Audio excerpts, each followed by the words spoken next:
The $780 billion in agricultural trade is about to vanish from American control.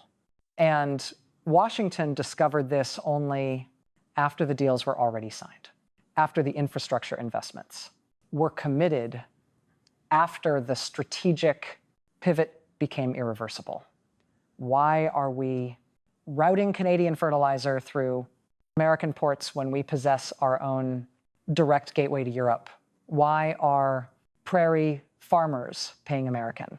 Logistics companies, when Churchill can cut their costs and increase their control. That was Mark Carney speaking to Saskatchewan farmers in March 2025. Not posing a question, seeking input, making a declaration of economic independence. Canada was finished definitively and permanently treating the United States as the mandatory middleman for its agricultural exports, as the gatekeeper, who extracts tribute from every shipment for decades, for an entire generation, spanning multiple political administrations in both countries.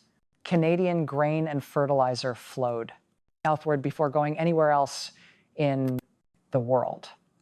Saskatchewan grows the wheat that feeds nations across continents.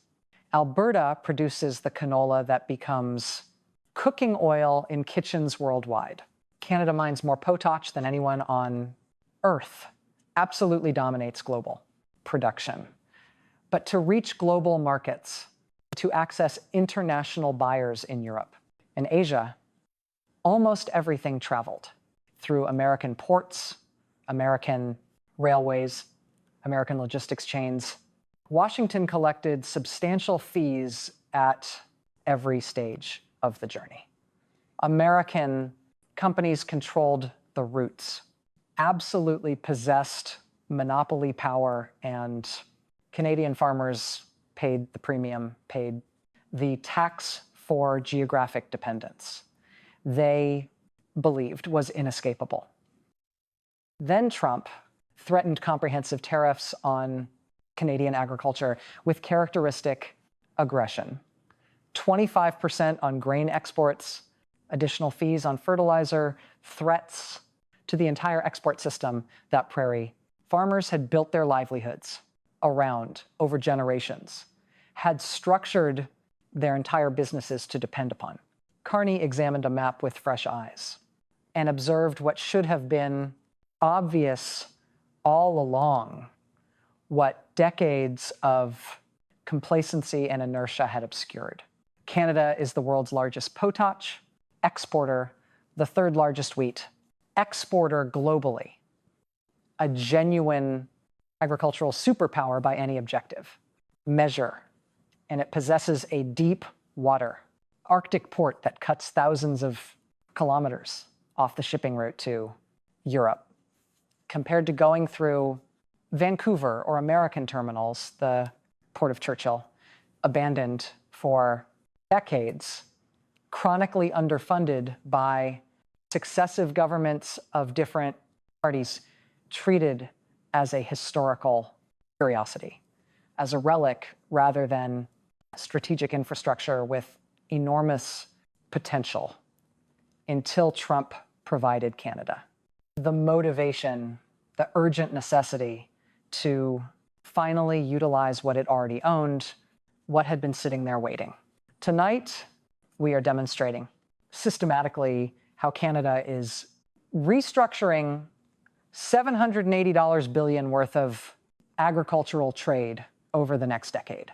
How Saskatchewan fertilizer companies are bypassing the United States, entirely eliminating American intermediaries, and how the Arctic port that everyone dismissed as irrelevant, as a failed experiment, is becoming the corridor that locks American logistics, companies out of the most valuable agricultural supply chain in North America permanently. Let us begin with the economics, because the numbers are genuinely staggering when you examine them carefully. When you understand the scale, Canada is an agricultural superpower that almost nobody recognizes, that receives insufficient attention in discussions of global food security. Canada is the world's largest producer and exporter of potash by substantial margin. 32% of global production, 41% of global exports. 1.1 billion tons still in the ground awaiting extraction. Potash is absolutely essential for fertilizer production worldwide. Without it, without Canadian potash global crop, yields would collapse catastrophically. Half the world's population depends directly on nitrogen fertilizers manufactured using potash. Canada literally helps feed billions of people daily through this single commodity. Canadian wheat exports are worth roughly 11.5 billion annually, 27.7 million tons, reaching over 80 countries across every continent. Canada is the #1 exporter of high quality, high protein wheat that commands premium prices. When the world needs premium grain for bread, for pasta, for processed foods, they purchase Canadian canola, barley, oats, lentils, payas. Canada dominates global markets in specialty crops that generate enormous export revenue to TAL. Agricultural exports exceeded 99 billion in 2023 and are projected to grow by 3.5% annually for the foreseeable future. But here is the absurd part that exposes decades of strategic failure, of policy incompetence. Despite being a global leader in agricultural production, despite possessing enormous natural advantages, Canada routes most of its exports through infrastructure it does not control, through systems owned and managed by others. Western Canadian grain travels to Vancouver, which is perpetually congested with ships waiting for loading, berths, or it goes south through American ports in Seattle and Portland. Fertilizer from Saskatchewan mines travels through American logistics, networks, American railways, to reach international buyers. The United States extracts a substantial cut at every stage of the journey. Port fees, railway charges, logistics premiums, handling fees. American companies profit handsomely from Canadian agriculture without growing a single kernel of wheat or mining an ounce of potash purely through control of infrastructure. Canadian farmers understood. Intellectually, this arrangement was inefficient, was costly, reduced their profit margins. But the infrastructure to bypass it did not exist operationally. Vancouver was the only year-round Pacific port with serious grain handling capacity. Going east meant the St. Lawrence Seaway, which added weeks to transit times and enormous additional costs. The alternative routes simply were not viable economically under existing circumstances. So everyone accepted resignedly that agricultural exports meant American dependency. It was simply how the system functioned, how it had always functioned until Trump made absolutely clear through threats and tariffs that American infrastructure came with American political control, with strings attached, with leverage that could be weaponized. The port of Churchill represents Canada's most tragic infrastructure failure for nearly a century. A monument to government neglect. Built in the 1,932nd as Canada's gateway to Europe through Hudson Bay, rail connected to prairie provinces, deep water capable for large cargo. Vessels positioned geographically to cut thousands of kilometers off shipping routes to European and Asian markets, compared to going through Vancouver or American ports on the Pacific. It should have been transformative for Canadian agriculture.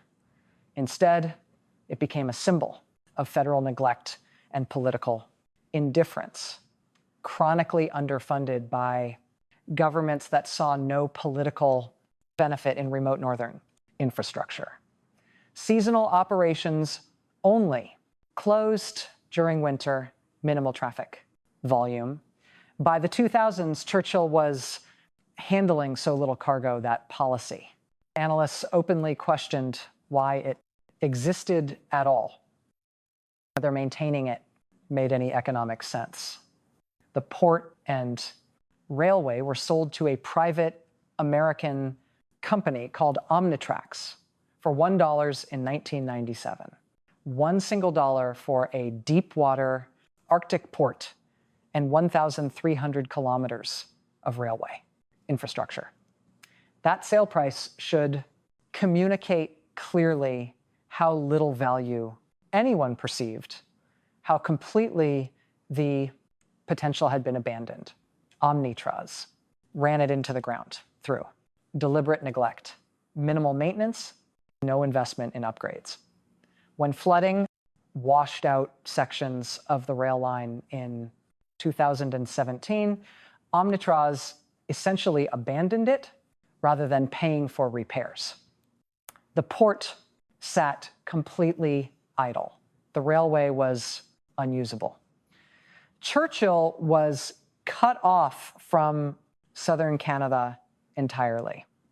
In 2018, consortium of 41 First Nations communities and northern Manitoba towns purchased the port and railway from Omnitrax. They called it Arctic Gateway Group. Most observers in Ottawa and Winnipeg saw it as a symbolic gesture, as Indigenous communities taking ownership of neglected infrastructure that probably had no commercial future that would continue declining. What nobody anticipated, what no expert predicted, was that 5 years later, the strategic situation would change so dramatically that Churchill would suddenly become essential, would become the focus of billions in investment. In March 2025, Genesis Fertilizers, a Saskatchewan-based company planning to construct a massive nitrogen fertilizer plant, announced a strategic partnership with Arctic Gateway Group. They would source and import phosphate and ammonium sulfate through Churchill. They would export finished fertilizer products through Churchill to global markets, completely bypassing American infrastructure, eliminating American intermediaries entirely. The CEO, Jason Mann, was remarkably blunt about the motivation. Canadian farmers are trying to empower themselves to control their supply of fertilizer. We're operating in a global market, and we need to think globally. Why can't we, to produce nitrogen fertilizer in Western Canada and send it out through Churchill directly to Europe? The economics were genuinely compelling when analyzed objectively. Churchill sits on Hudson Bay, which connects directly to Atlantic shipping lanes, heading to Europe. Shipping fertilizer from Saskatchewan to Europe through Churchill is significantly shorter than going through Vancouver and sailing around South America or routing through American ports and transiting the Panama Canal. Genesis was planning to produce 1 million tons of fertilizer annually, requiring 300,000 tons of phosphate imports as raw material. All of it would flow through Churchill. Currently, that phosphate comes into Canada from the United States through American controlled supply chains. The new route eliminates American middlemen entirely, cuts them out completely. This was not charity or patriotism driving the decision. It was pure business, calculation. Churchill offered shorter routes, lower costs, and independence. from American political interference and tariff threats. When Genesis ran the numbers objectively, Churchill made more economic sense than the traditional routes that everyone had used for decades, simply out of habit. And if one fertilizer company could make the economics work successfully, others would inevitably follow. The entire Saskatchewan fertilizer industry, worth billions annually, could potentially restructure around Churchill instead of American logistics chains. Fertilizer was just the beginning, just the first commodity to shift. The real prize is grain, the enormous wheat and canola exports. Canada exports roughly 29 million tons of grain annually just from Vancouver alone. Churchill's historical capacity was tiny by comparison, maybe a few hundred 000 tons in a good year under optimal conditions. But Arctic Gateway Group was not planning to compete directly with Vancouver for current traffic volumes. They were planning to capture trade that did not exist yet because the infrastructure could not support it because the capacity was insufficient. The Port of Churchill Plus project, the centerpiece of Carney's ambitious Arctic strategy, includes massive upgrades to grain handling infrastructure, new storage, facilities with modern climate control, modern loading equipment that can handle contemporary cargo ships, expanded rail, capacity to move more volume. The explicit goal is to transform Churchill from a seasonal port handling minimal cargo into a year-round gateway capable of handling millions of tons annually, with icebreaker support extending the shipping season from 4 months, historically, to potentially year-round operations. Churchill becomes genuinely viable for consistent grain exports on a scale never before achieved. Saskatchewan wheat and canola that currently goes through Vancouver, which is perpetually congested and increasingly expensive, could route through Churchill to European markets faster and cheaper. The route to Europe through Churchill cuts roughly 6 days off the journey compared to Vancouver. For grain traders and international buyers, that time saving is significant. Translates directly into lower costs. Faster delivery means lower logistics costs, less spoilage of product, better. Market timing to capture price peaks, and critically, zero American involvement whatsoever. Canadian grain grown by Canadian farmers transported on. Canadian railways exported through a Canadian port to European buyers. The United States collects nothing. American logistics companies get nothing. Canadian agriculture becomes genuinely independent for the first time. So where does the $780 billion figure originate? What does it actually represent? It is the projected value over the next decade of the agricultural trade that Churchill could realistically capture based on current infrastructure plans, not total. Canadian agriculture, which is far larger. Churchill will never replace Vancouver entirely, but the specific commodity flows that make economic sense. The route through Arctic waters based on geography and shipping times. Saskatchewan potash exports alone are worth roughly $5.5 billion annually. If even half of that volume shifts to Churchill over the next decade, that represents $27.5 billion in potash alone. Canadian grain exports to Europe and Asia that could route through Churchill more efficiently than current paths. Conservative projections estimate Keynes to 20% of current export volumes could shift north. That represents billions in wheat, canola, and specialty crops annually.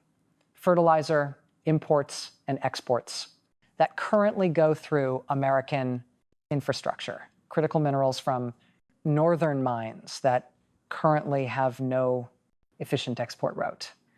Liquefied natural gas, if Alberta's proposed energy corridor to Churchill gets built, at it. All up over a decade. Factor in reasonable growth projections based on global food demand, and you are examining 700 to 800 billion in trade that could flow through Canadian Arctic infrastructure instead of through American-controlled routes. The United States does not lose all of that trade revenue. Some agricultural trade will always go through traditional routes for geographic reasons. But American logistics companies, ports, and railways that have profited enormously from Canadian agricultural dependence for generations are watching a substantial chunk of that business prepare to bypass them entirely, permanently. Here is what makes this development strategic rather than just economic. What makes it irreversible? Once infrastructure is built and supply chains are established, they are extraordinarily difficult to reverse. If Genesis Fertilizers builds its multi-billion-dollar plant around Churchill Logistics, it is not switching back to American roots just because Trump offers concessions later or because a new administration changes policy. If grain elevators and storage facilities get built in Churchill, Saskatchewan farmers will use them because they are more efficient, because they increase profit margins. Infrastructure creates path dependency. The investments being made now will determine trade flows for the next 30 to 50 years. And the United States has no ability whatsoever to prevent it. Canada is not violating any trade agreements. It is not imposing tariffs or restrictions on American companies. It is simply investing in its own infrastructure and choosing to use Canadian routes for Canadian products. Trump can threaten tariffs on Canadian agriculture, but that just makes Churchill more attractive economically, accelerates the investment timeline. The more he pressures Canadian farmers, the more motivated they become to find alternatives to American dependency. The irony is perfect, is almost poetic. Trump thought agricultural threats would give him leverage over Canada, would force concessions. Instead, he convinced Canadian agricultural companies to invest billions in infrastructure that permanently reduces American leverage, that eliminates American control. Churchill is not a guaranteed success. The challenges are real and significant. The railway is flood-prone, built over permafrost that is melting due to climate change. Sinkholes and washouts are constant threats that require ongoing maintenance, maintaining 1,300 kilometers of track through some of the harshest terrain in North America is expensive and difficult. The port itself needs massive upgrades. It was built in the 1,920 seconds. The grain handling equipment is ancient, obsolete. Modernizing it to handle contemporary shipping volumes requires hundreds of millions in investment. The shipping season is still limited without icebreaker support, even with climate change making Hudson Bay navigable longer each year, winter. Access requires significant icebreaking capacity that Canada is only now starting to build. Labor and housing in Churchill are severely limited. Scaling up port operations dramatically means attracting workers to a remote community of 850 people. That requires substantial investment in housing, services, and quality of life that do not currently exist. And politically, Churchill faces deep skepticism. For decades, Canadian governments of different parties have announced grand plans for the port that never materialized, that disappeared after elections. Many agricultural analysts are cautious about assuming Churchill will suddenly succeed where previous efforts failed. But here is what is fundamentally different now. The economics have changed dramatically. Higher shipping costs through traditional routes. Congestion at Vancouver that creates delays, political uncertainty with American infrastructure under Trump climate change making. Arctic routes more viable, longer each year. And most importantly, actual private sector investment from companies like Genesis Fertilizers that are putting real money behind Churchill rather than just government. Announcements and promises, the transformation is already beginning, already underway. Genesis Fertilizers is proceeding with its Churchill logistics strategy.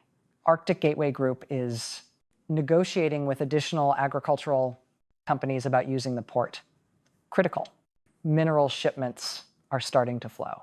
Saskatchewan Premier Scott Moe has publicly backed Churchill expansion as a trade diversification strategy. Alberta is exploring an energy corridor to Hudson Bay. Multiple provinces are recognizing that reducing dependence on American infrastructure serves their economic interests.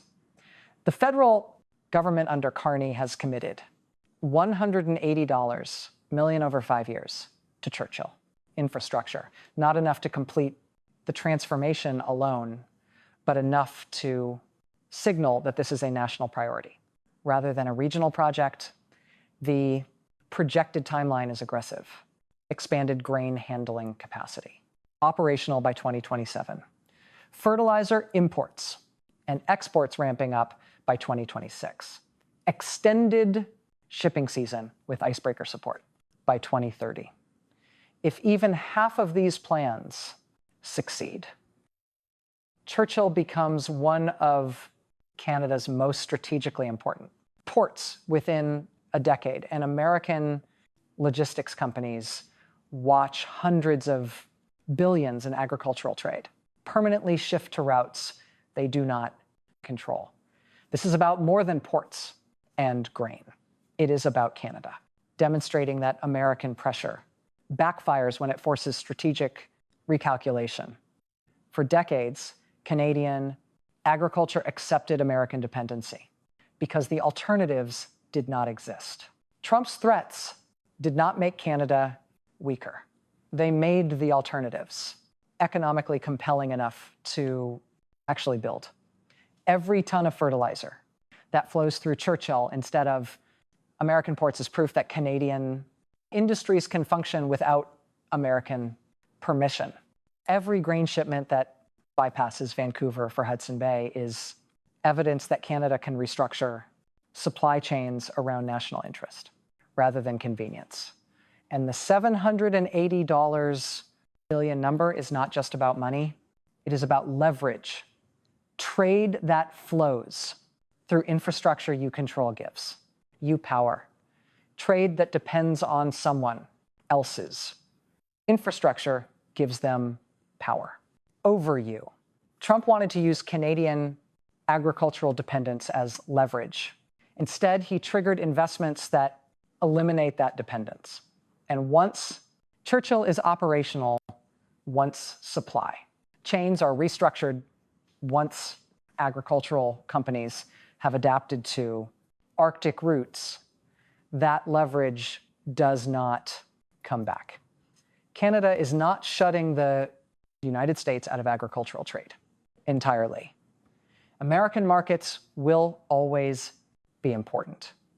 But the assumption that Canadian agriculture has no choice but to flow through American infrastructure, that assumption is melting as fast as Arctic ice. And every farmer, every fertilizer company, every grain trader who shifts to Churchill is proving that Trump's greatest strategic mistake was assuming Canada had nowhere else to go. The port that everyone wrote off is becoming the corridor that writes American logistics out of Canadian agriculture.